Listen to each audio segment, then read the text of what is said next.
Merci d'être là. Vous êtes dans le cours Philosophie et littérature. Mon nom est Mélissa Thériault pour les gens qui ne me connaissent pas. J'enseigne les questions relatives justement à l'esthétique et aux arts à l'UQTR depuis 2013.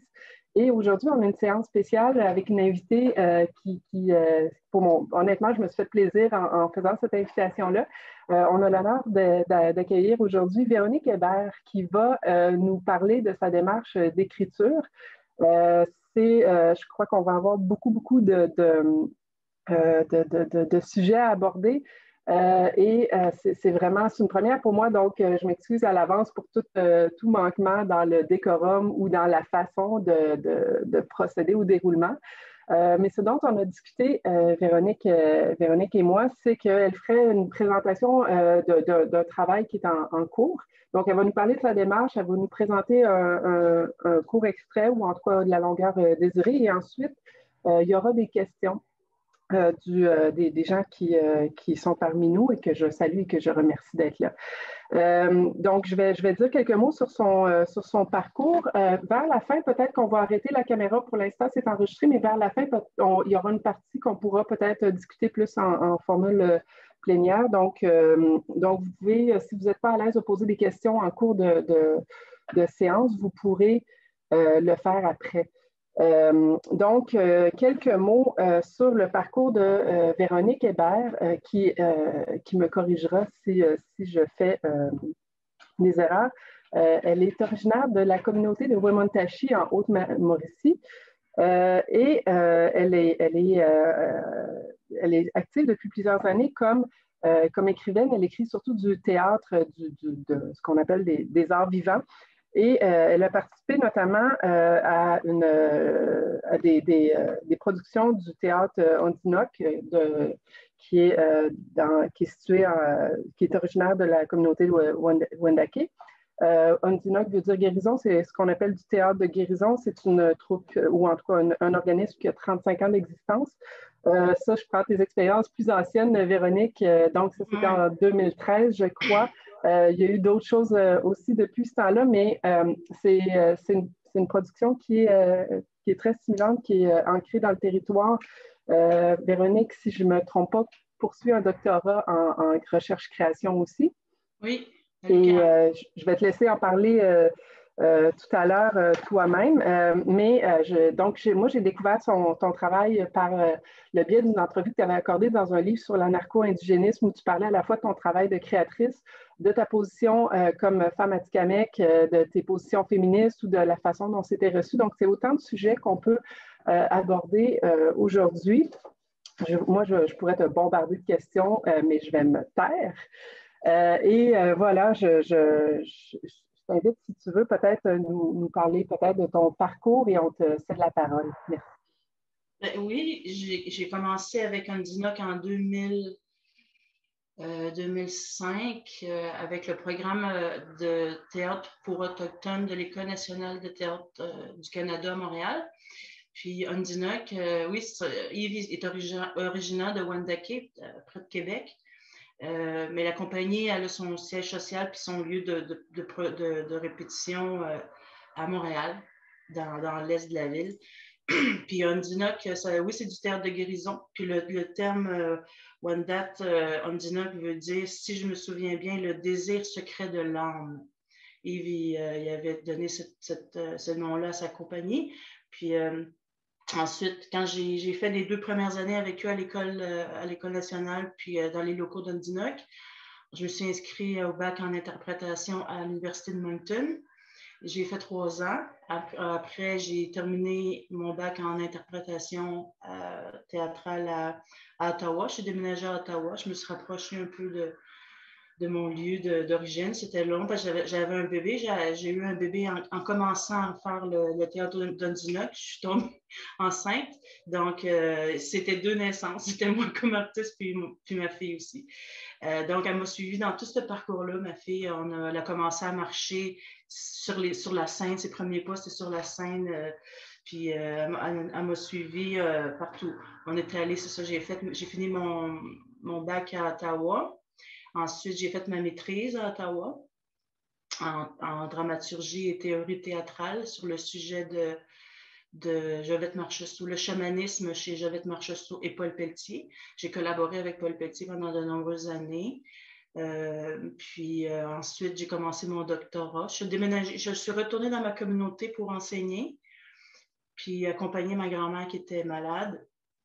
Puis on s'est installé depuis tout près de Wamantashik, qui est une petite ville qui s'appelle Latuq, qui est vraiment dans le territoire atikamekw. C'est une ville quand même assez métissée. On est 30% d'Atikamekw, d'Autochtones à Latuq. Éventuellement, on va devenir une ville un peu à l'instar de Winnipeg, qui compte jusqu'à 80% de population autochtone. Donc, éventuellement, avec notre démographie qui se développe beaucoup.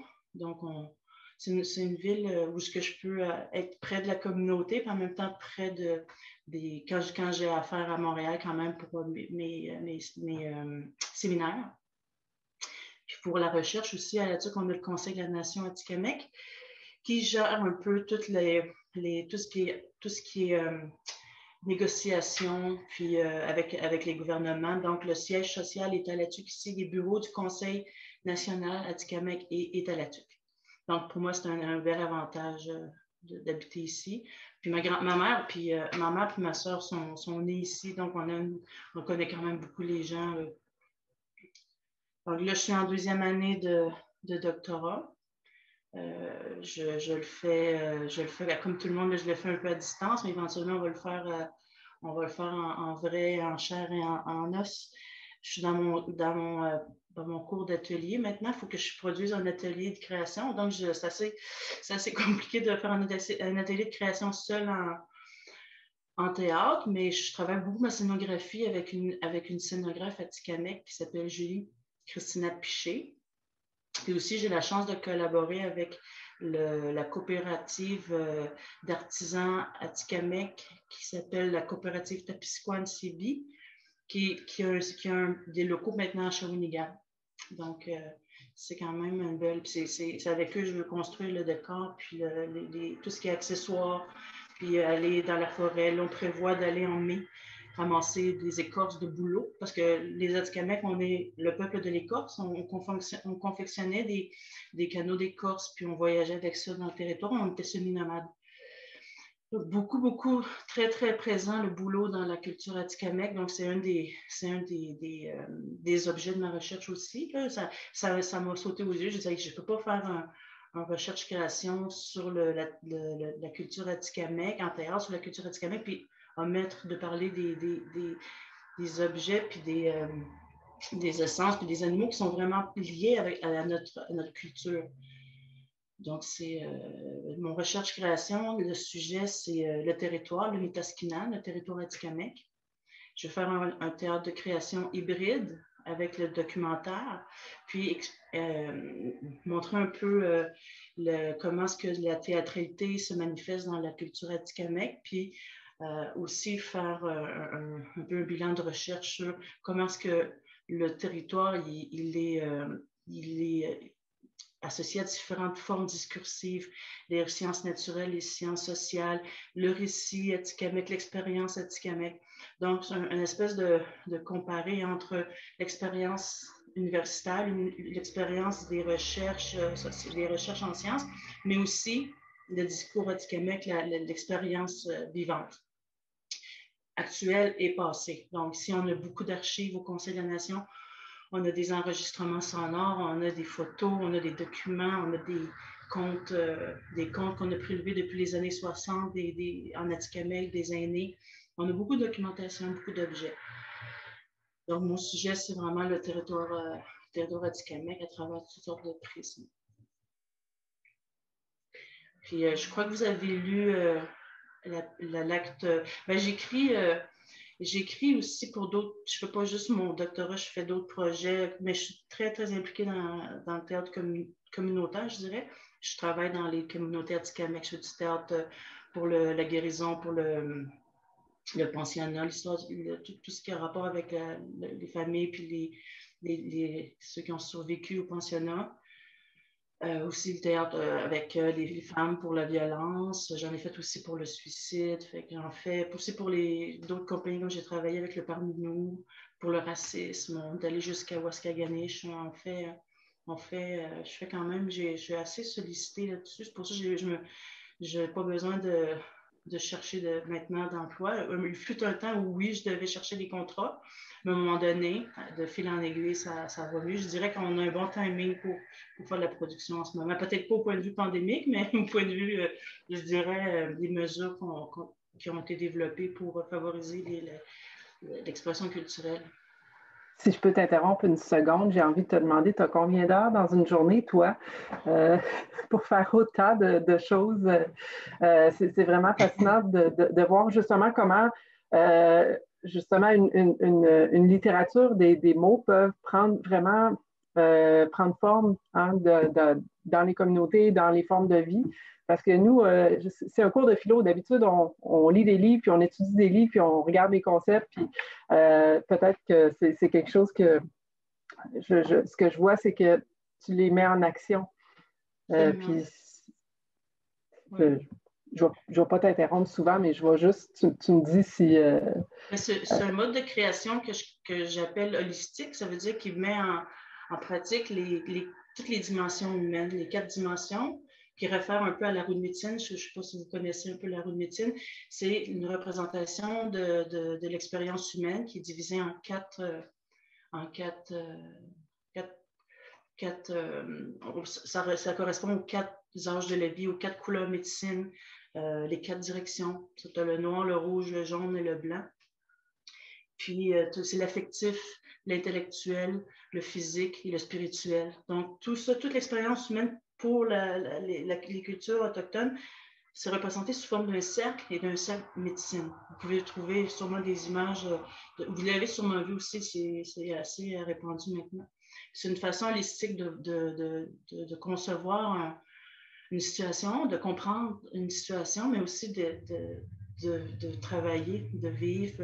La création, pour moi, c'est aussi important que je le fasse dans un lieu où est-ce que je peux appliquer ma spiritualité, où est-ce que je suis près de la nature. Il faut que je le fasse aussi avec des gens que je prends en considération tous les aspects de leur personnalité, de leur personne aussi, avec les techniciens, tu sais, c'est holistique, c'est vraiment, puis ça vient avec des rituels, puis il y a beaucoup de compagnies de théâtre qui utilisent une méthodologie holistique, mais c'est répandu aussi dans tous les secteurs, je dirais en santé, en éducation, en sciences, travail social.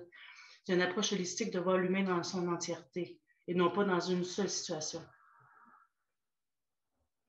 Ben, c'est pour ça que moi, je suis toujours un peu en mode création, parce que pour nous, en tout cas je dirais que l'art, c'est comme pour moi, c'est un mode de vie, c'est une façon de voir le monde, c'est une façon de l'exprimer. Puis pour moi, le théâtre, c'est une traduction du monde. Donc, je suis toujours comme, pour moi, mes heures, je ne sais pas, je peux ne pas dormir pendant des fois 2-3 jours. Puis je ne suis pas en train d'écrire, je suis en train de réfléchir. Pour moi, c'est parce que en plus, on vient d'une tradition orale, donc l'écriture, c'est très récent. Mais la façon de réfléchir, des fois, je suis en train d'écrire, puis les mots, ils habitent mon esprit, ils habitent mon corps, ils habitent mon âme. Puis après ça, quand c'est le temps de les écrire, j'ai juste à les transcrire sur le papier. Parce que je me suis rendu compte que souvent mes textes, ça fait longtemps que l'histoire se promène, puis que je raccumule. Puis à un moment donné, j'ai un signe, je me dis, ah, c'est ça qui va se passer. Comme dans l'acte 2 que je vais vous lire tout à l'heure, ça m'a pris du temps. Je peux écrire 3-4 pièces en même temps. Parce qu'une, elle s'en va sur ce côté-là, l'autre s'en va dans l'autre direction. Puis, à un moment donné, ils sont plus en gestation. Puis plus tard, ça va. C'est comme on suit un cycle aussi. C'est vraiment tout ça, c'est interconnecté dans la spiritualité, dans la philosophie de vie. Fait, au cas, l'acte 1, je l'ai écrit en 2016. L'acte 2, je l'ai écrit en 2019. Je suis sur l'acte 3. Mais c'est parce que j'attends que c'est ça. C'est une méthodologie aussi chamanologique que j'ai développée avec ma maîtrise par l'observation de la nature puis des signes. Puis après ça, je le consigne à l'intérieur de... Peu importe, ça peut être des notes, ça peut être juste le savoir. Puis à un moment donné, le lien se fait. Puis là, je crée des liens entre des événements qui apparaissent tout d'un coup. Puis je dis, ah, mais ça, c'est une piste. Puis c'est des choses qui m'ont amené vraiment à vivre un réel, comment je pourrais dire, pas un éveil spirituel. Il y a ça aussi, mais une initiation chamanique avec d'autres femmes qui pratiquent un peu les arts, avec une approche chamanologique aussi, par la ritualisation de l'écriture, puis du mode de création.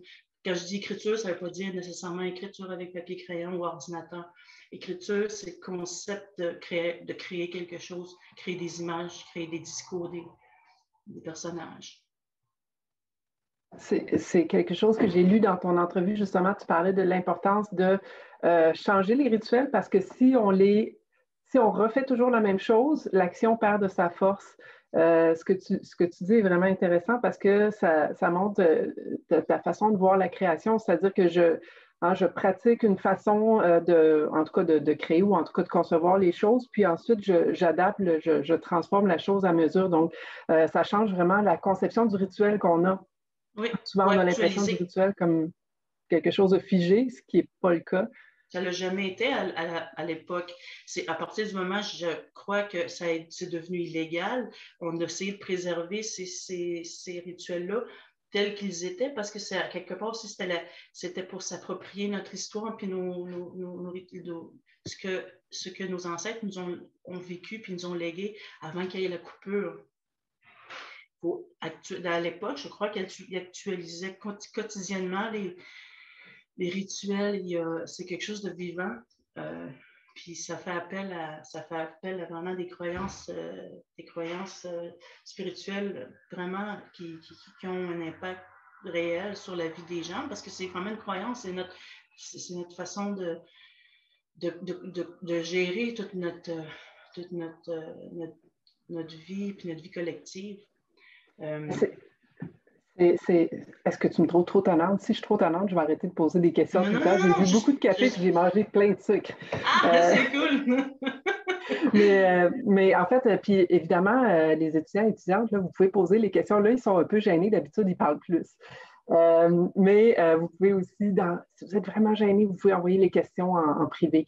Bon, avec tout ça, j'ai perdu ma question. Ah oui, là, c'est ça. Moi, je donne un cours qui s'appelle Philo et littérature, puis j'ai dans le groupe des inscrits en littérature puis en philo. Puis souvent, en philo, c'est vraiment l'orientation très intellectualiste, très cérébrale. Souvent, essayez pas de m'astiner. C'est vrai, là, souvent, il y a vraiment une survalorisation de l'intellect par rapport au corps, à la limite, une déconnexion du corps. Bon, au moins je fais rire, c'est bien. Souvent, c'est ça, on remarque aussi un rejet ou en tout cas une allergie à la spiritualité. Puis, on ne sait pas toujours comment composer avec ça, puis je trouve ça intéressant de la façon dont tu l'amènes, l'idée des différents aspects de la vie humaine qui, dans certaines traditions ou dans certaines cultures, vont être plus décalés ou plus tassés, ou des fois, c'est dans l'espace public. Par exemple, les Québécois, ils ne vont pas beaucoup parler de religion dans l'espace public, mais ça ne veut pas dire qu'ils ne sont pas privément un peu religieux ou des fois, dans certains cas, ils vont avoir une pratique très privée, mais ils sont extrêmement pudiques par rapport à ça. Je trouve ça vraiment intéressant que tu ramènes justement le symbole de la roue de médecine que vous avez tous déjà vu, là, les 4 couleurs pour montrer que c'est différents aspects de la vie humaine qui est dans un tout. Je vais me taire encore une fois, puis il y a une main levée. Donc, Étienne, si tu as une question.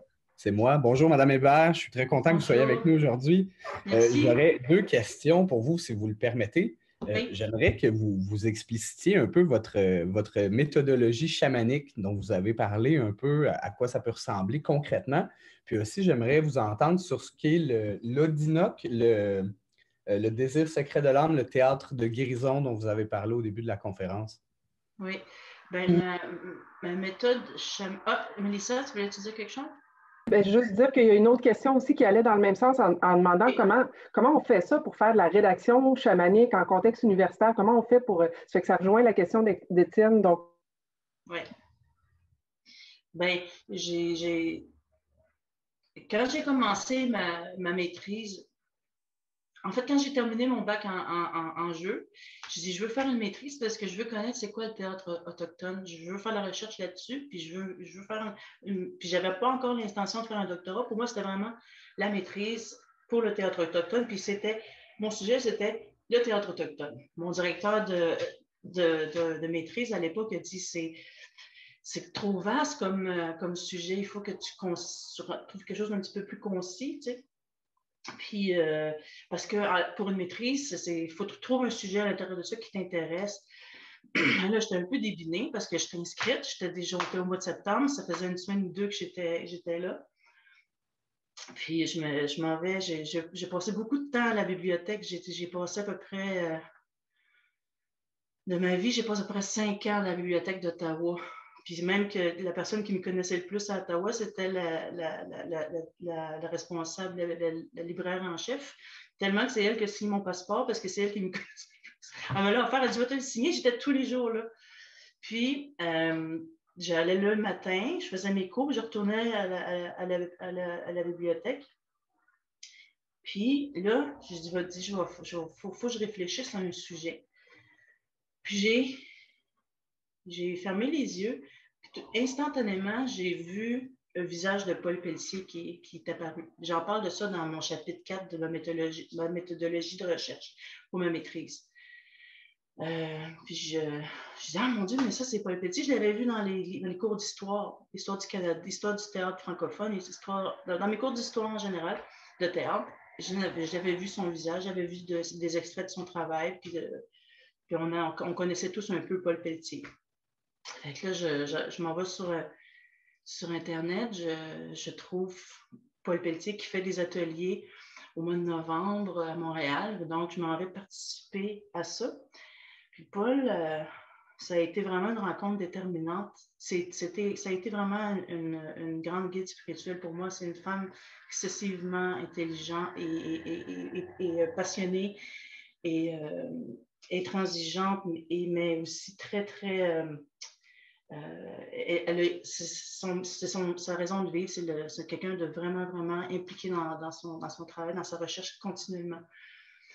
Et puis, j'ai participé à ces ateliers, puis dans ces ateliers, elle nous faisait parler avec des arbres, elle nous faisait expérimenter le silence, la marche, pour essayer de voir l'invisible. Puis,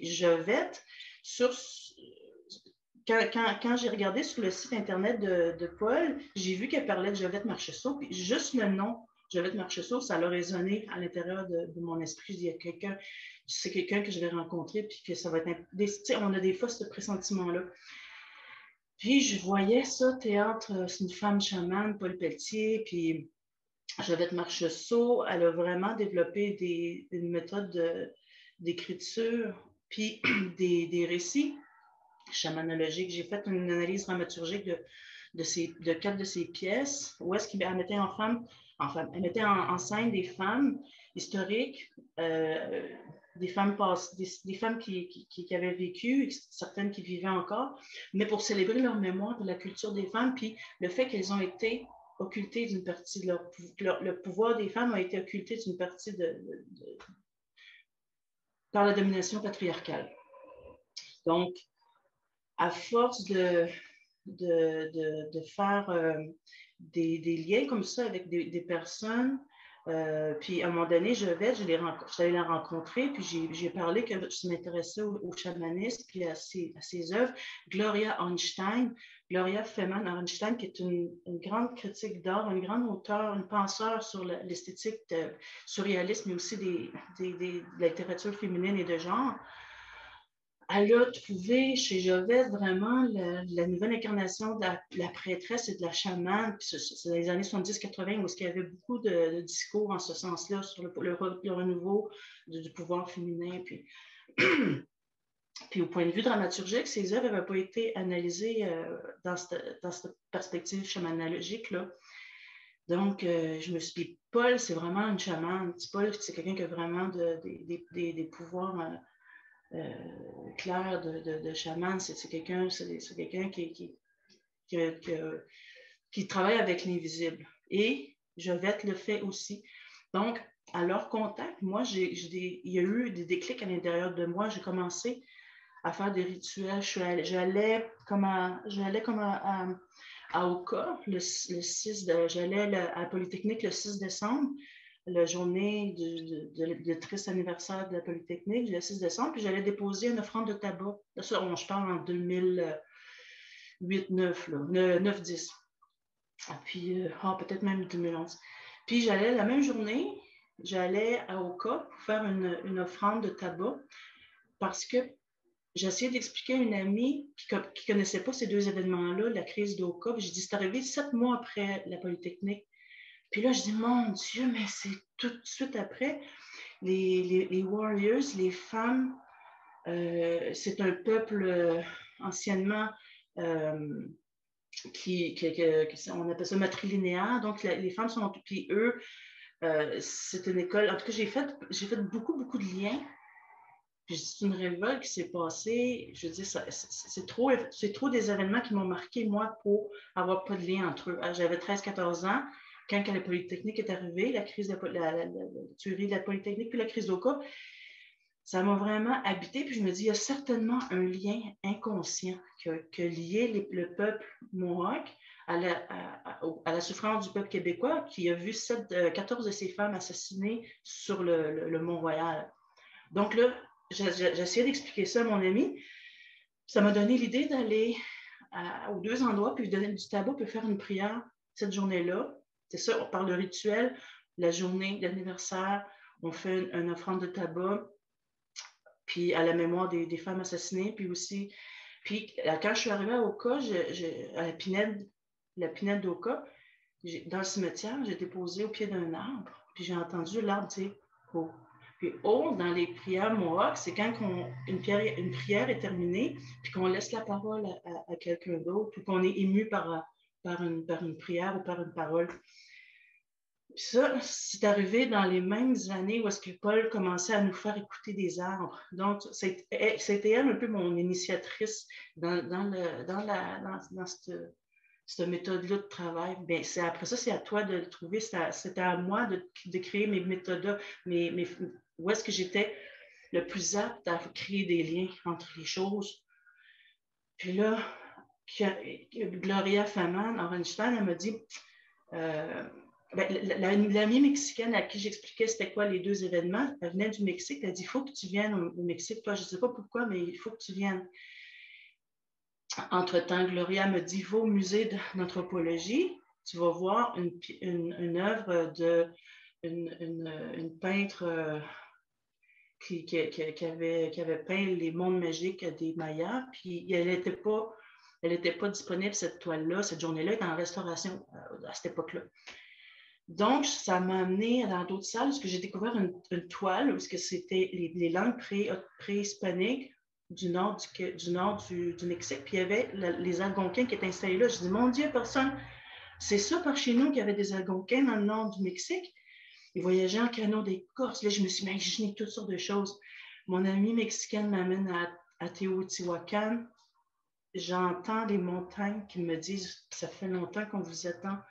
Welcome back. Dis à ton peuple. Donc, tout ça, puis j'ai pleuré ma vie. J'ai revécu mon accouchement parce que moi, j'avais eu une césarienne parce que j'avais eu un moment très, très stressant pendant ma grossesse. Donc, j'avais préféré avoir une césarienne. Je n'étais pas à l'aise avec... en tout cas, j'étais vraiment stressée à une partie. Puis, à l'approche de ces montagnes-là, puis de cette cité-là, j'ai revécu mon accouchement avec le souffle. Puis, il y a quelque chose qui a été guéri de cette blessure-là, de mon accouchement, qui était une césarienne finalement, mais c'était des points de vue de santé aussi. Surtout, c'est le médecin qui m'avait conseillé à la fin, il dit là, on va faire une césarienne parce que vous ne dilatez pas, tu sais. Puis ça, c'est quand même grave quand tu es pour accoucher.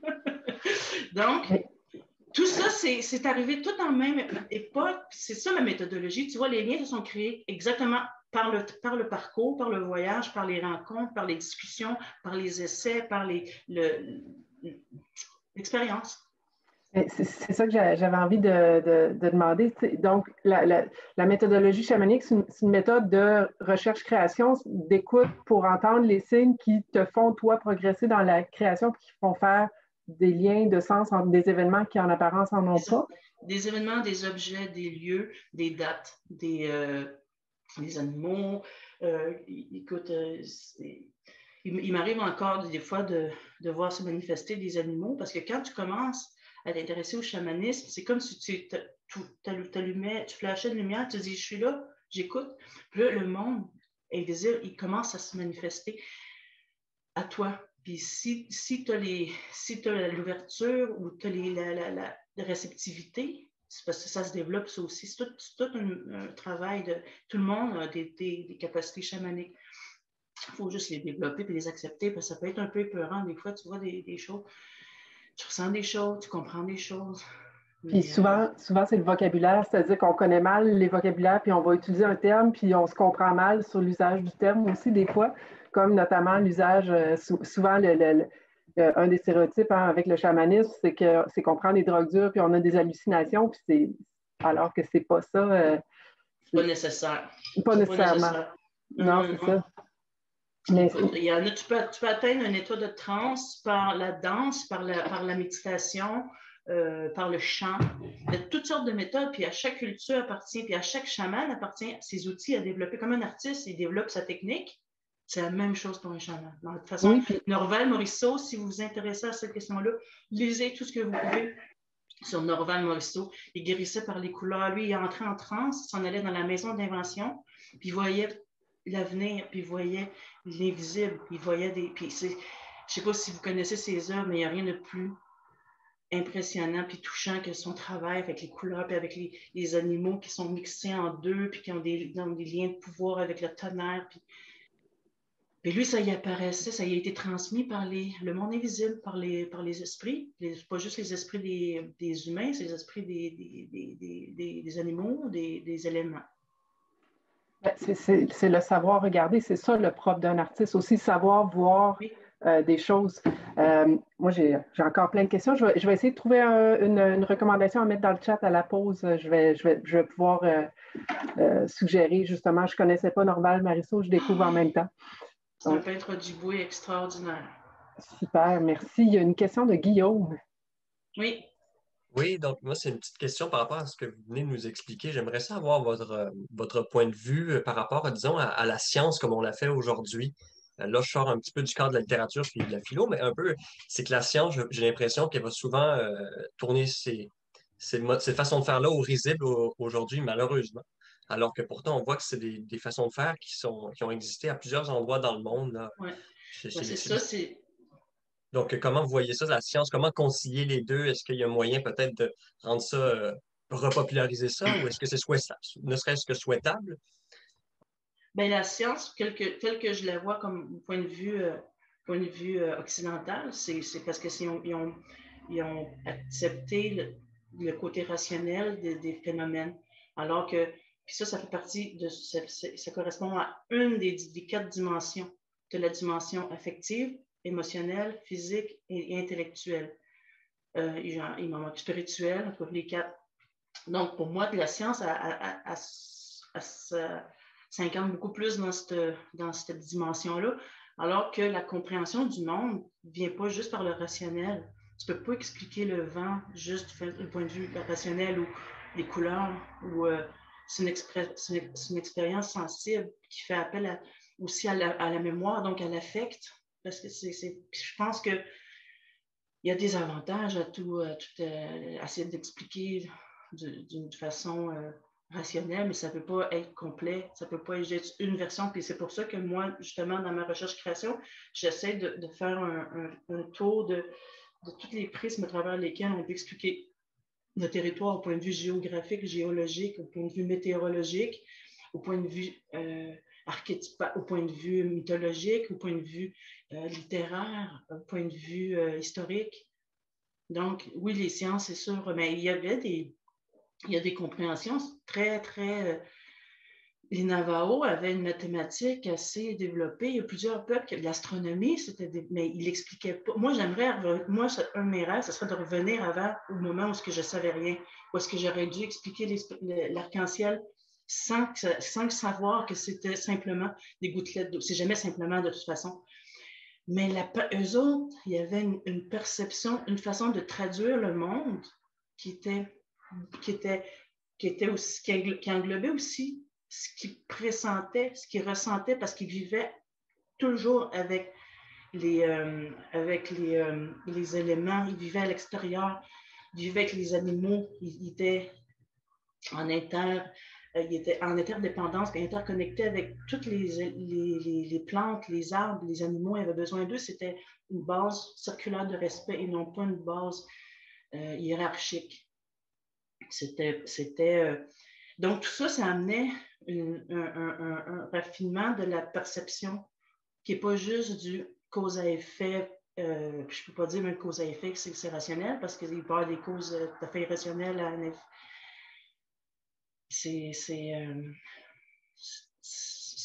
On ne peut pas reculer en arrière, il faut juste maintenant ouvrir. Puis je pense que les universités maintenant, ils ont tous choisi d'ouvrir leur curriculum vraiment à cette expérience-là, puis à la pensée autochtone, comment nous on expliquait le monde. Tu sais, l'écologie, mes grands-parents, ils utilisaient tout d'un animal parce que tu n'es pas un être pour rien. Puis juste ce petit détail-là fait en sorte que tu ne gaspilles pas les choses, puis tu ne pollues pas ton cours d'eau, parce qu'il est vivant, il y a une entité, il y a un esprit dedans. Donc, c'est lié. C'est comme autant important qu'un autre être humain. C'est juste une autre façon de voir le problème.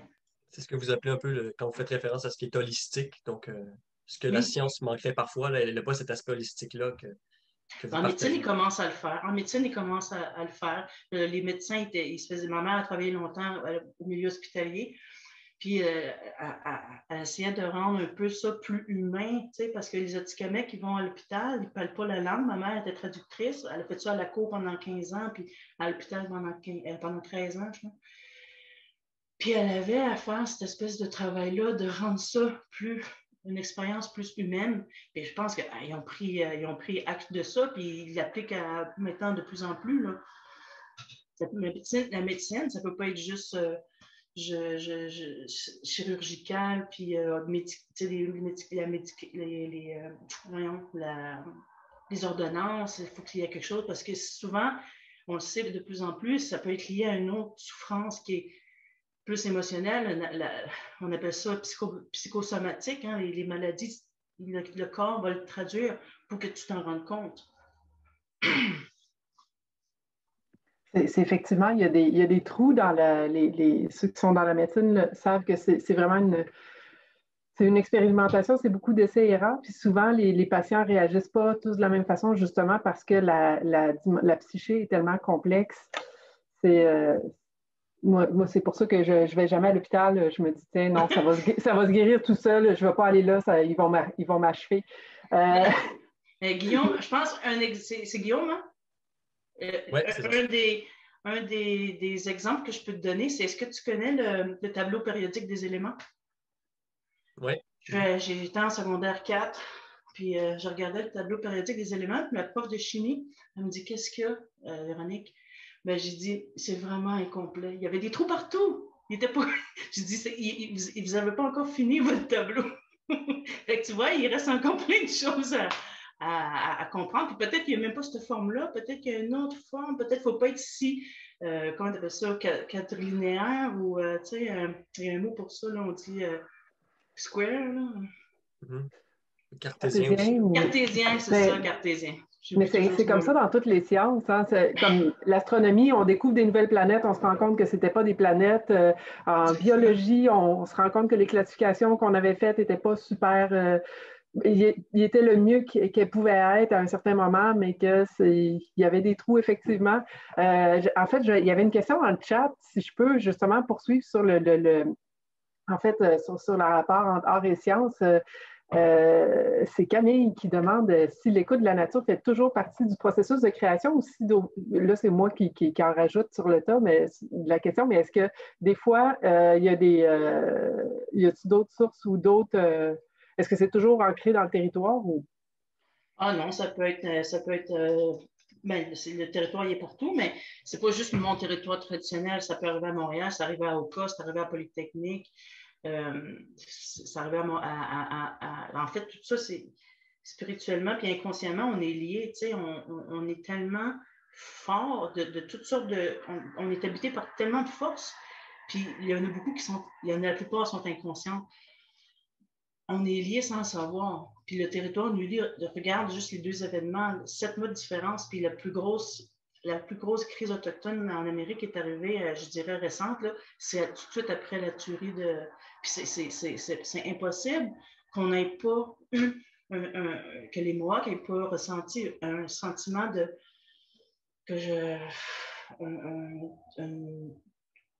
pas un désespoir, mais un terrible... S'ils sont capables de tuer leurs femmes, est-ce que pour rien, parce que c'est des femmes, est-ce qu'on peut continuer à argumenter avec eux? Est-ce que ça va nous donner quelque chose ou à un moment donné, il faut dire, donc, nous, on défend notre territoire avec des armes parce que vous avez attaqué des femmes avec des armes. Parce que la femme, c'est l'équivalent, la terre pour nous, c'est représenter comme étant une femme, vous comprenez? Donc, si l'observation de la nature, Camille, c'était quoi au juste la formulation? Si c'est toujours présent? Oui, je peux reformuler peut-être ma question, mais c'était surtout, est-ce que le fait d'être à l'écoute de la nature, c'est toujours votre point de départ quand vous créez? Donc, vous avez parlé d'Oka, donc le fait que vous avez entendu les arbres vous parler, mais est-ce que ça revient dans toutes vos créations, par exemple? Il y en a dans tout, mais ce n'est pas nécessairement le point de départ. Ça peut être une lecture, ça peut être un spectacle, ça peut être quelqu'un, une forme qui m'apparaît. C'est juste d'observer, puis observer la nature, mais c'est observer aussi ce qui nous entoure, notre environnement. Mais c'est sûr que si tu vas dans la nature puis que tu as l'intention d'observer pour observer, éventuellement, tu vas voir un lien, tu vas voir quelque chose apparaître, tu vas voir quelque chose. Puis c'est juste une méthode. Si tu vas là, c'est que tu vas déjà être dans un mode de pensée, de réceptivité, je dirais. Parce que c'est là qu'il y a le plus de mystère, puis de beauté, puis de force. C'est intéressant. Je vais parasiter ta question, Camille, parce que justement, je trouve ça intéressant comment tu décris comment on développe nos aptitudes à la recherche ou nos aptitudes à l'écoute. Puis justement, si on n'apprend pas à regarder, on ne voit pas les choses. Les choses sont là, on ne les voit pas. Ça vaut aussi, en fait, c'est que avec les étudiants, j'insiste beaucoup sur le fait qu'il faut apprendre à travailler ou apprendre à développer des techniques, puis que ce soit en art ou dans une approche plus de recherche théorique. Puis est-ce que tu vois, comment dire, même si la source première, c'est la nature, est-ce que tu sens que le théorique, des fois, déborde? Ou est-ce que tu arrives à maintenir cette observation-là, ce regard-là? T'arrives-tu à le garder? J'ai l'impression que ça se rejoint. Même le théorique, à quelque part, il y a des choses qui apparaissent des fois quand je suis dans une lecture très, très, je dirais,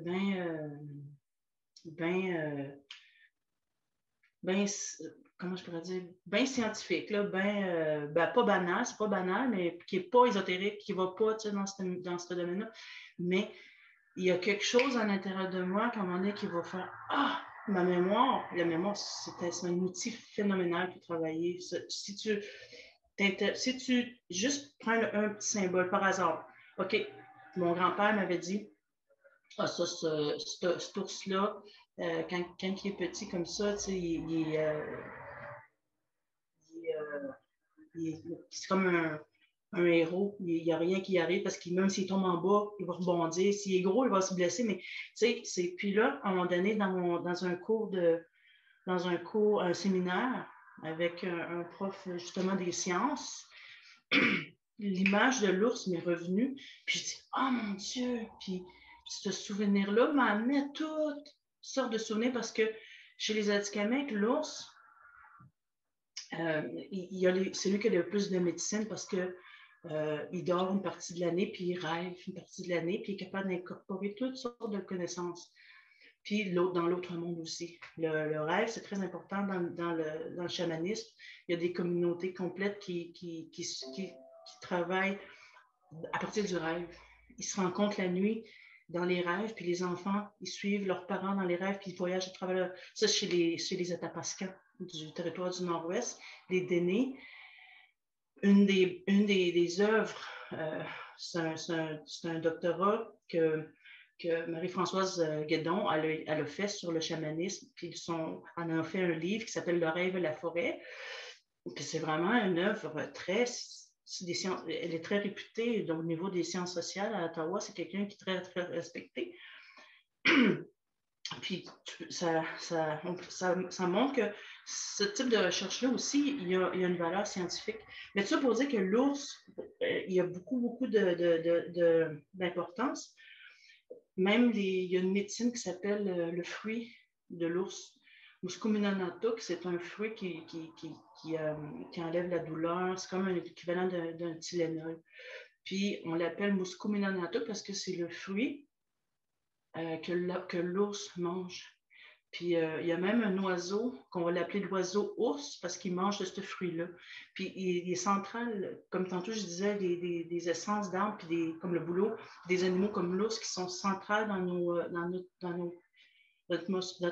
notre cosmogonie. Je n'ai pas le choix d'aller élaborer ma recherche là-dessus. Puis l'ours, dans ce cours de séminaire-là, qui était très, justement, on argumentait beaucoup sur le savoir, puis le savoir traditionnel, l'importance du savoir traditionnel, la valeur du savoir traditionnel. Puis l'ours, il s'est manifesté comme ça. J'ai vu un ours, je pense, je sais pas, je me souviens pas parce que je l'ai vu dans un livre ou sur le mot écrit ours, je pense. Puis c'est ça, même si des fois tu fais des travaux très théoriques, si tu es à l'écoute, ta mémoire va t'amener. C'est complexe, l'esprit humain, c'est lui-même. Il y a tous les secrets dedans pour... lui, il fonctionne holistique. L'esprit, là, il est compartimenté, oui, au niveau biologique. La mémoire, semble-t-il, mais ça, mais moi, je sais que l'esprit est très, très complexe, puis il prend en considération, même si on n'est pas conscient, inconsciemment, il prend en considération tout un peu la température de toutes les dimensions, je dirais, les facteurs, là, tu sais. Effectivement, pour l'esprit et la fonction du rêve, on est encore au début de la recherche, mais pars-moi pas là-dessus. Mais ça, les scientifiques eux-mêmes s'intéressent beaucoup à ça. Ils peuvent rien. Je veux dire, c'est la chose la plus. L'inconscient a été découvert il y a quoi, 120 ans? Et encore, ils s'assinent sur ça existe-tu, ça n'existe pas, qu'est-ce qu'on veut dire quand on utilise ces termes-là. En fait, à la limite, c'est plus important de savoir discuter sur les termes puis d'être capable de se comprendre de clarifier quand on ne se comprend pas, que de savoir qu'est-ce qui existe, qu'est-ce qui n'existe pas, qu'est-ce qui est vrai, qu'est-ce qui est le bon terme. C'est ça. Pour être fonctionnel. Exactement, il faut arriver à être fonctionnel. Oui, je me tais. S'il y a d'autres questions, si je ne vous vois pas les questions dans le chat, n'hésitez pas à m'interpeller. Mais écoute, Moi, je suis prête à lire, si vous voulez. Parfait. Je vais juste faire un petit sondage rapidement par main levée ou pouce levé si vous avez la caméra. Vous autres, vous étiez pas nés à Crise de Oka? Ça vous... non, hein? Donc, est-ce que... Oui, bon, Isabelle, merci Isabelle, je me sens moins seule. Moi, je me rappelle, j'ai le même âge que Véronique. Ça fait que moi, je m'en rappelle, ça m'a, pour d'autres raisons, marqué un peu plus. Mais peut-être que pour vous, c'est de vous faire raconter un événement que vous n'avez pas vécu, c'est peut-être c'est peut-être singulier par rapport à Véronique et moi qui se rappelons de ça. Puis on était justement des ados, là, donc c'est une espèce d'âge un peu entre deux, un peu bizarre pour rentrer dans le monde adulte. Donc, si vous voulez, peut-être la prochaine séance, on en reparlera peut-être, mais je vous avoue que j'ai comme oublié que vous étiez jeune, en quelque sorte. J'ai comme, en quelque sorte, oublié que vous ne l'aviez pas vécu, donc peut-être que j'aurais dû en glisser un mot en classe. Mais je vais céder la parole à Véronique, je te remercie. Donc, je vais lire l'acte 2, mais je vais faire juste un mini retour sur l'acte 1. L'action se déroule à Wemontashi. Ça, c'est vraiment la photo que j'ai prise de haut de la montagne dont je parle dans l'acte 2. Donc, l'action se déroule à Wemontashi, une réserve indienne en Haute-Mauricie. Des montagnes verdoyantes, amovibles, apparaissent en fond de scène. Ça, c'est un rêve que j'ai fait. Dans l'acte 1, il y a 3 personnages. Il y a Wabana, qui est le personnage principal. Il y a son ami qui est un essaim d'abeilles. C'est son animal totem, son animal de protection. C'est aussi une vision que j'ai eue à un moment donné. J'avais des abeilles, puis sur la Polytechnique, il y a une grosse abeille. C'est le symbole. Fait que tout ça, c'est des liens que j'avais fait. Puis le 3e personnage, c'est le chef du conseil de bord. Donc, Wabana, elle arrive de Mexique. Puis, je n'ai pas besoin de le relire, hein, le 1. Non, je leur avais donné à lire. Donc, elle arrive du Mexique.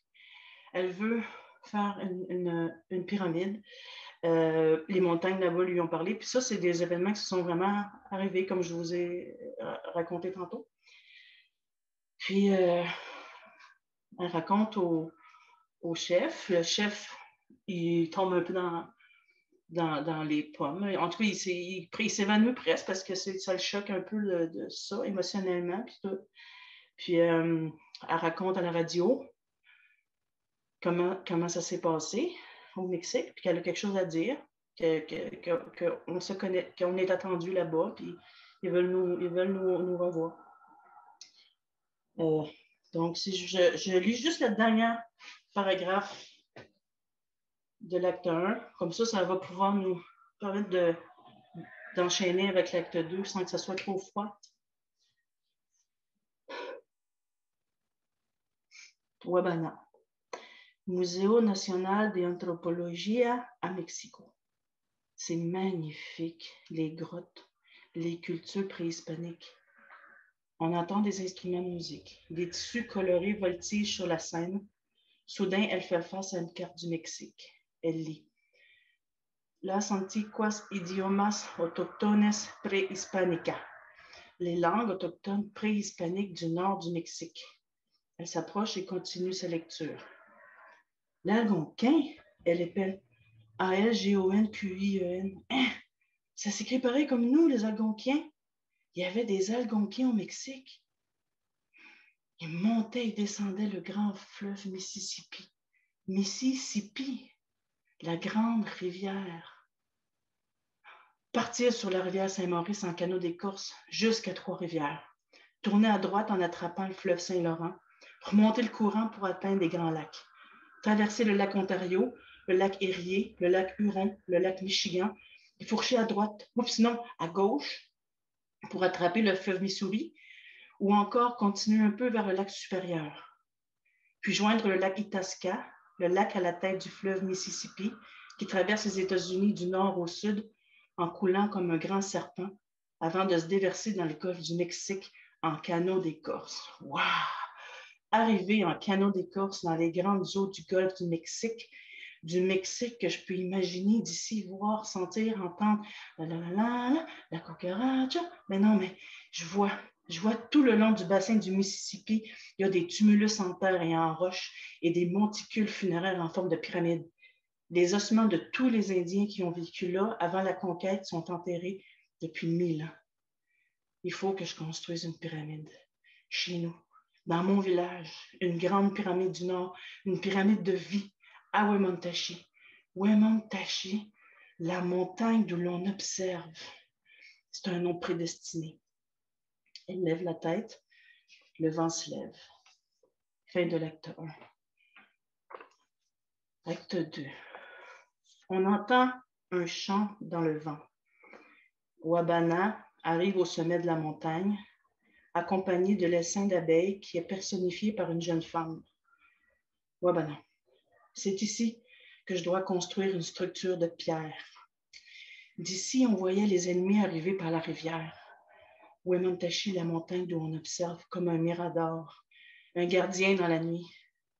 Assis ici, je peux les imaginer encore, assis ici, à observer et à écouter dans la nuit.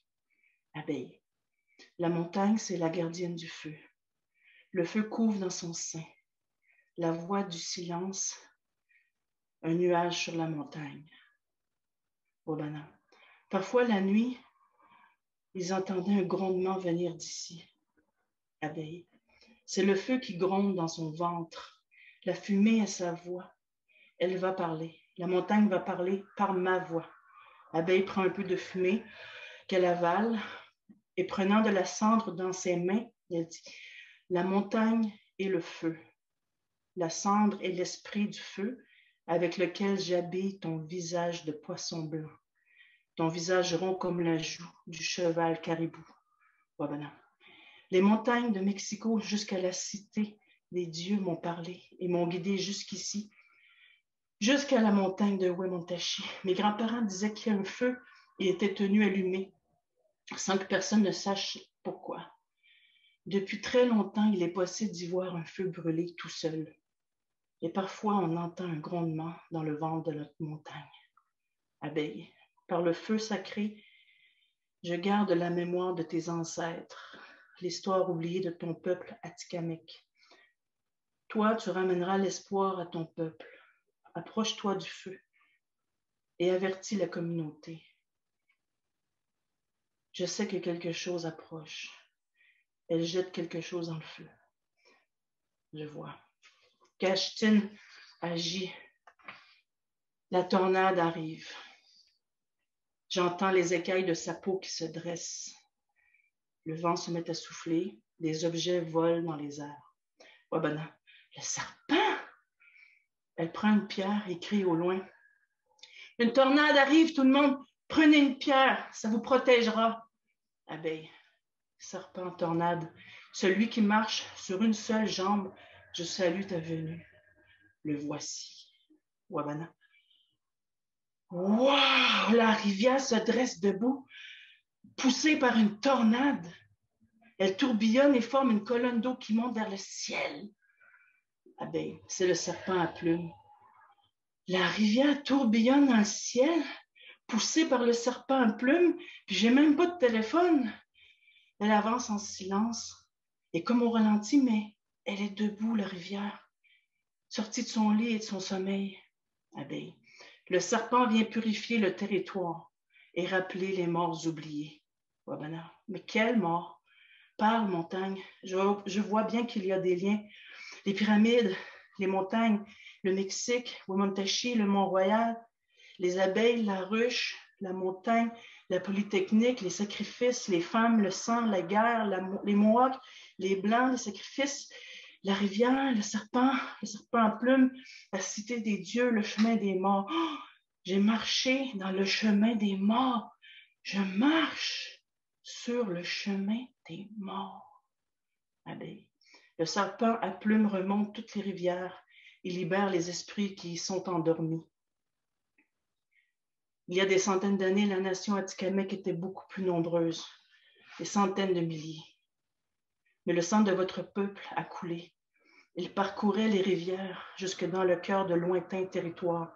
Puis un jour, la lame de la mort s'est plantée ici.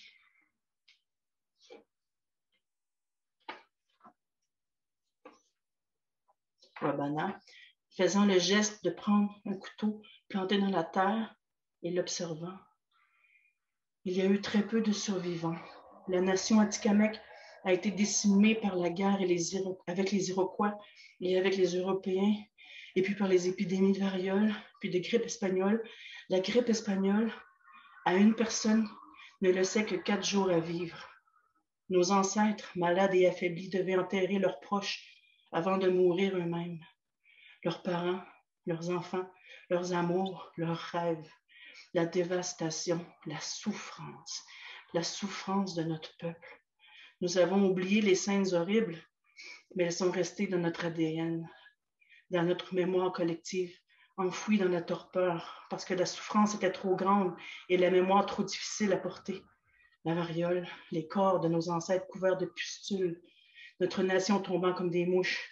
Nos ancêtres ont connu tragédie par-dessus tragédie pendant 300 ans. La souffrance, le désespoir, puis l'oubli. Tous nos morts sont encore ici, mais ils vont maintenant être entendus. Le sang de nos ancêtres coule dans le territoire et nous devons l'honorer. Les barrages des rivières ont cédé. Les rivières sont de nouveau libres et le serpent aussi. Tout le territoire est réveillé. Il se dresse debout, appuyé sur l'ouragan qui lève toutes les barrières du temps. Abeilles, ils viennent. J'entends un grondement. Il est puissant comme le grondement de Mexico. On dirait que la ville de Mexico remonte jusqu'ici. On entend une pluie intense s'abattre sur le sol. Wabana, Iroquois, Européens, variole, grippe espagnole, nous sommes les descendants des survivants. Tuberculose, église, pensionnat, nous vivons encore. Réserve, prison, mensonges, papier, nous nous libérons. Les morts, les esprits, les vivants, tous. Rêves, rituels, rivières, le temps est venu, intact et pur. Le cœur renouvelé de sa force primaire comme la peau d'un serpent. Wabana achète un chai, et puis la pluie cesse. Abeille, tout là-haut, les ancêtres. Chantant et dansant, abeille tourne autour de la scène. Il s'immobilise. Une lumière jaune et chaude éclaire maintenant son visage. Les entités lumineuses prennent forme sur scène. Wabana. Nos ancêtres sont présents, en chair et en rêve. Ils apparaissent à tour de rôle. Mouchum, Kukum, Atikamakizno, Atikamakishkweo, Awashak, ils sont tous là. Des vêtements de différentes époques flottent dans les airs. Wabana, on est dans le cœur de l'ouragan. Tout est calme. Les images de l'histoire Atikamek sont projetées sur les murs de la scène. Wabana observe un moment de silence. Fade out de la lumière pour ne laisser que des images projetées qui elles aussi disparaissent lentement. Changement d'éclairage, rappelant un lever de soleil. On entend des oiseaux et des abeilles. Abeilles, nous vous accompagnons depuis des milliers d'années. Nous te protégeons dans ta mission, Wabana, la femme aube. Wabana, la tornade a complètement dépouillé la montagne de ce manteau forestier. Regardez, il ne reste que le roc comme une ossature du début des temps, avant le vent, avant le temps. Voici la terre quand elle était encore une enfant. Wabana sort de scène, suivi de abeilles avec les accessoires. La lumière tourne à la tête orangée de fin de journée, puis noire. On entend un souffle. Fin de l'acte 2.